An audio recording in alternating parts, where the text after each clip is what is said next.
Welcome students once again. Let's study past continuous tense. Okay.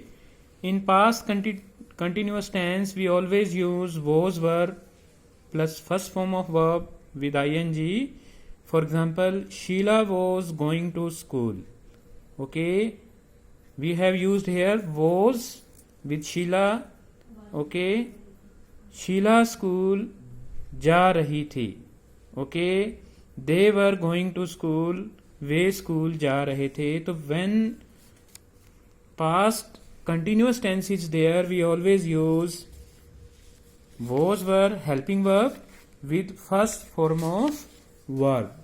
Okay, now what will be the structure of this tense? We always use subject plus was or were, then first form of verb with ing and object or complement.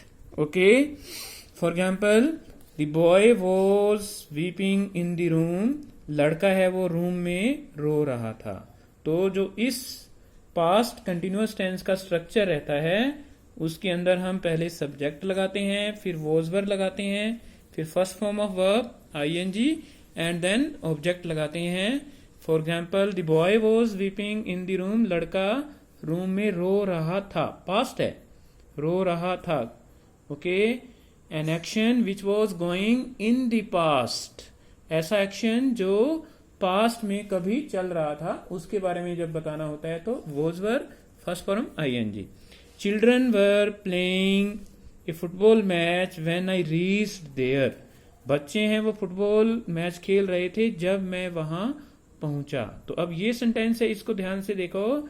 इसके अंदर there are to actions. यहां दो actions हैं. Okay, one action is I reached there, reaching there, जब मैं वहां पहुंचा. And second action is children were playing, बच्चे खेल रहे थे. Okay, when there is an action going on for a long time, okay, that action is shown with past continuous tense, and in between a shorter action takes place. For that we use past indefinite tense. जब कोई action काफी लंबे समय से चल रहा होता है और उसके बीच में कोई स्मॉल ड्यूरेशन का एक्शन हो जाता है तो उसको हम, जो स्मॉल ड्यूरेशन के लिए बीच में एक्शन होता है उसको हम पास्ट इंडेफिनिट टेंस से शो करते हैं, सेकंड फॉर्म लगाते हैं. और जो लंबे समय तक बच्चों का खेलना लंबे समय तक का है, तक चलने वाला एक्शन है, और मेरा वहां पहुंचना है वो थोड़े से समय के लिए होने वाला एक्शन है, तो थोड़े से समय वाला जो एक्शन है उसको हम पास्ट इंडेफिनिट टेंस यूज कर रहे हैं, और जो लंबे समय तक एक्शन चल रहा है उसको हम पास्ट कंटिन्यूअस से शो करते हैं. तो कहने का मतलब यह है कि हम पास्ट इंडेफिनिट टेंस और पास्ट कंटिन्यूअस टेंस को एक ही सेंटेंस में भी यूज करते हैं. जैसे दे वर वीयरिंग ब्लू ड्रेसेस, वो ब्लू ड्रेसेस पहने हुए थे. Okay, the farmers were working in the fields, farmers है वो खेतों में काम कर रहे थे. She was sitting in the library, वो लाइब्रेरी में बैठी थी. तो जब हम, ये हैं हमारे एफर्मेटिव सेंटेंसेस. अब आते हैं हम नेगेटिव सेंटेंसेस की तरफ. जब हमने नेगेटिव सेंटेंसेस को यूज करना होता है तो हम वॉज और वर, उसके बाद में नॉट वर्ड ऐड कर देते हैं, साथ में वर्ब की फर्स्ट फॉर्म और ing लगाते हैं. जैसे some students were not doing well in the exam, कुछ बच्चे एग्जाम में अच्छा नहीं कर रहे थे. He was not waiting for you, वो तुम्हारा इंतजार नहीं कर रहा था. Suresh was not taking tea when I reached there. अब देखो यही सेंटेंस जो पहले हमने किया है एक बार वैसा ही सेंटेंस है ये. Suresh was not taking T.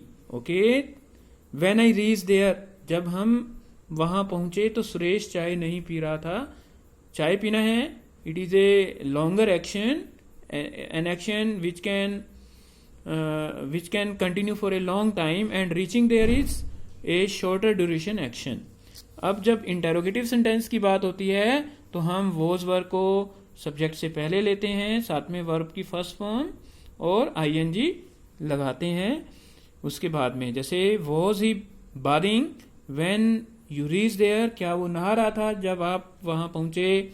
Was the plane taking off when they reach the airport, जब आप एयरपोर्ट पर पहुंचे तो क्या जो प्लेन है वो फ्लाइट है वो ले रहा था। ओके, टेकिंग ऑफ होता है फ्लाइट पर उड़ना शुरू कर देना।